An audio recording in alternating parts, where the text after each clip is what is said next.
everyone, and welcome to our vlog. I'm Mila. I'm Zeta, And I'm Desi. and today we will be discussing human trafficking in Indonesia and the Netherlands. Now I'm gonna start by introducing the topic. Human trafficking or modern day slavery is one of the biggest detrimental issues in today's society, as it severely violates the fundamental human rights. It involves the practice in which people are being tricked and abducted against their will with the aim of exploitation. The nature of the practice is being manifested due to poverty and the increase of unemployment of the country. According to statistics, most of the trafficking victims are women and children. The attempt to combat human trafficking is one of the hardest global issues that governments are facing today. Almost every country has problems in the effort to uphold these human rights, and the Netherlands and Indonesia are no exceptions to this. The issue of enforcing human rights always goes hand in hand with the issue of law enforcement. The Netherlands have developed specific laws in order to decrease the number of victims all over the world, but also follow laws that have been established by the European Convention of Human Rights, one of them being Article 4, which focuses on the prevention of slavery and forced labor. Even though there are laws and conventions that protect people from this practice, the governments of developing countries have failed to reduce their number of human trafficking victims due to the lack of control and enforcement of the law, which is in case of Indonesia. The practice of human trafficking has led to legal crisis due to the corruption in the legal proceedings and confusion over how such atrocities should be dealt with properly. For our research question, we decided to choose a comparative question, which addresses the differences and resemblances between certain concepts or between how something is regarded or expressed at different moments in time. For our research question, we decided to choose in what ways do Indonesia's and the Netherlands' policies regarding the regulation of human trafficking resemble and differ from one another?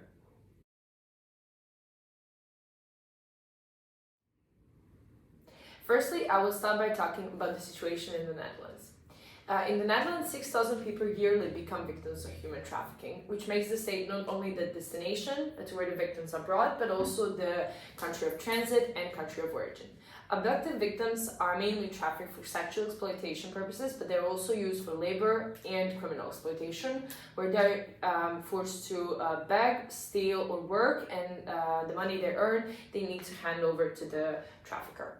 There is also organ removal exploitation, which where victims are forced to remove one of their organs in order for them to be sold. According to the latest gathered information by the Walk Free Foundation, which is an international human rights organization founded privately, by their Global Slavery Index, which is ranking of 167 countries, and how much of the population in these countries is involved in the modern slavery. It showed that the Netherlands came out to be one and only that got the A, which signifies that they're the only country that's most acting in combating the human trafficking and does the most to tackle this issue. One of the most recent national action plans was also introduced, which is the Together Against Human Trafficking plan. Its main points are mainly the development of new approaches when it comes to combating the issue, also combating labor exploitation, strengthening the municipal approach to combating human trafficking, and also sharing knowledge and information.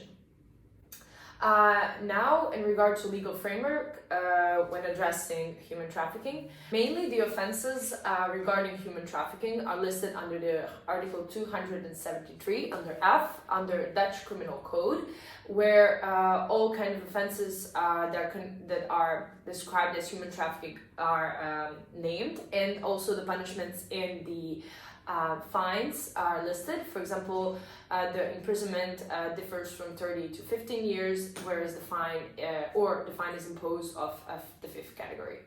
There is also the protection of the victims and their access to rights. For example, they are offered a reflection period in which they can decide if they want to come forward to the police or cooperate in criminal proceeding or investigation under the Aliens Act from 2000.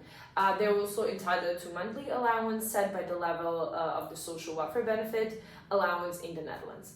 There is also a residence scheme for victims. It's possible if they do not have a permit. So they can stay in the country for a period of time until the criminal proceeding or investigation is done, which is protected under Article Residence Scheme for Victims of Human Trafficking, which is included in the Aliens Act. There's also rules for victims with lawful resident status, as it is stated in the Social Support Act. Victims who are lawfully residents of the Netherlands and also those that are not have the same rights to shelter. They also have the ability to work, train, they also have the possibility for education and access to social welfare under Participation Act, and for the employment, these rights are protected under Foreign Nationals Employment Act. There is also protection of the ongoing asylum seekers that are entitled to accommodation at the Residence Center for Asylum Seekers. They also have a weekly allowance which is secured by the asylum seekers provisions regulations. When it comes to persecution of the traffickers, Public Prosecution Services introduced a specific directive which is called Instructions on Human Trafficking for the persecution of them. There is also the Expertise Center on Human Trafficking and People Smuggling, which is an agency that works together with National Police, IND, which is Immigration and Naturalization Service, KMAR, which is Royal Netherlands Marechaussee, and Inspectorate SZW, which is specialized in labor exploitation. They all together gather information on possible trafficking situations reported by the police. There's also a senior specialized on human trafficking in each region, and there's 20 of them in the Netherlands. For example, a lot of courts have specialized on this issue. So for example, Court of Amsterdam has the specialization on the human trafficking and approximately 20 judges who work on these cases. They are specifically trained by the study center of the judiciary on this specific topic. Regarding the international cooperation, Netherlands ratified the United Nations Convention Against Transnational Organized Crimes and its protocols. They also ratified other UN International Labour Organization conventions, but also, for example, European Convention for the Prevention of Torture and Inhumane or Degrading Treatment or Punishment. They also initiated the OSCE Action Plan Against Trafficking in Human Beings, and in 2010 they even ratified the Council of Europe Convention on Action Against Trafficking in Human Beings.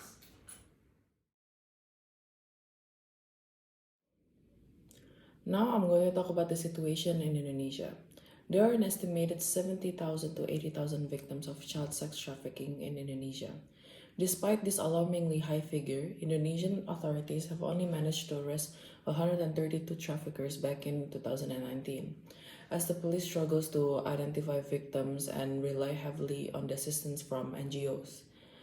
Indonesia is a source and destination country for child sex trafficking. In addition to urban centers in Indonesia, child sex workers have been trafficked to Malaysia, Taiwan, the Middle East, and other regions, including in the Netherlands. Poverty due to natural disasters plays a role. Natural disasters have been a major Poverty due to natural disasters plays a role. Natural disasters have been a major reason for mass displacement and chronic poverty in many of Indonesia's thousands of islands.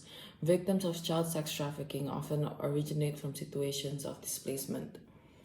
The state has a responsibility to promote and protect human rights. According to Article 28, Part 1, Paragraph 4 of the 1945 State Constitution, it states that the protection, promotion, enforcement, and fulfillment of human rights is the responsibility of the state, especially the government. The government has made efforts to deal with the crimes of human sex trafficking, especially in regards to women and children. Indonesia has ratified the CEDAW Convention, which is Convention on Elimination of All Forms of Discrimination Against Women. This is according to Article 7 of 1984 State Constitution, which concerns the elimination of discrimination against women, which is an effort by the government to achieve prosperity for women. CEDAW explicitly mandates ratifying countries to adopt principles and provisions to eliminate inequality, subordination, and acts of discrimination based on sex which harm women. However, in its implementation, there is still a lot of discrimination and gender injustice experienced by women everywhere, and the state's enforcement of the convention is not yet optimal in terms of providing protection. In addition, there is Presidential Decree Article 88 of 2002 concerning the national action plan for the elimination of trafficking.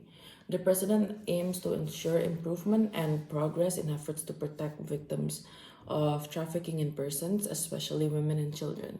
Also, it is designed to formulate preventive measures as well as types of punishment in an effort to prevent and combat trafficking. However, in efforts to eliminate trafficking in women and children, there are shortcomings, namely law enforcement, which is still weak.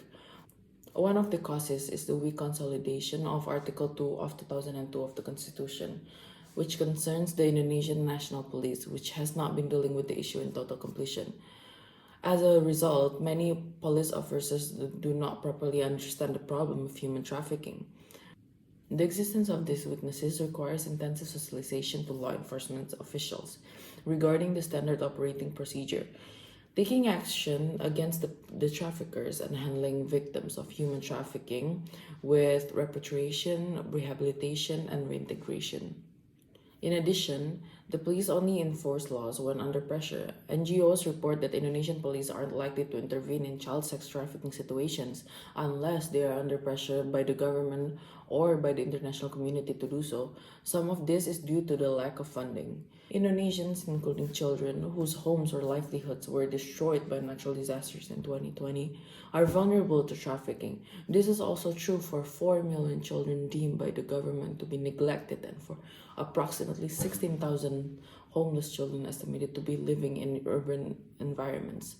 Government failure to prevent companies from encroaching on indigenous communities' land, sometimes in collusion with the military and local police, contributed to displacement and also left some ethnic minority groups vulnerable to trafficking. In order to conclude this vlog and answer the research question, it is necessary to compare how Indonesia and the Netherlands are dealing with this legal issue. First of all, it is important to distinguish between the socioeconomic situations that the countries are facing. The Netherlands is a first world country, which is one of the key reasons for which they fully meet the minimum standards for the elimination of human trafficking. On the other hand, Indonesia is a developing country, so they rely on the social and economic help of others in dealing with trafficking, usually through the help of various non-governmental organizations. Both countries have legislation prohibiting trafficking, specifically Article 270F under the Dutch Criminal Code and Article 28 of the Indonesian State Constitution. One difference that may be pointed out between the two countries is that Indonesian women experience a larger amount of discrimination on average, which sets back the process of regulating sex trafficking, as the victim statements are not always taken into consideration. The police is another issue when it comes to regulation in Indonesia due to the weak consolidation of Article 2 of the 2002 Constitution. They tend to only enforce laws when under pressure, and this is again mostly due to corruption and the socioeconomic situation of the state. The Netherlands has recently introduced a new plan which shows their motivation in stopping human trafficking, although corruption still plays a large role in the high numbers of victims yearly, some of which even include Indonesian women.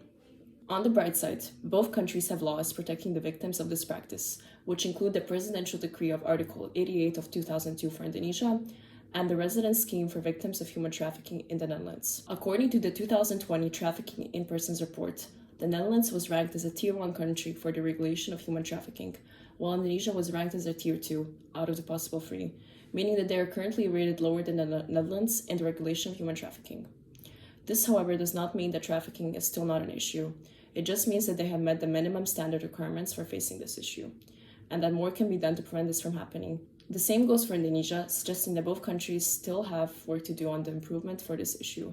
While the Netherlands may be more independent, Indonesia will rely on the help of other nations and non-governmental organizations for further support.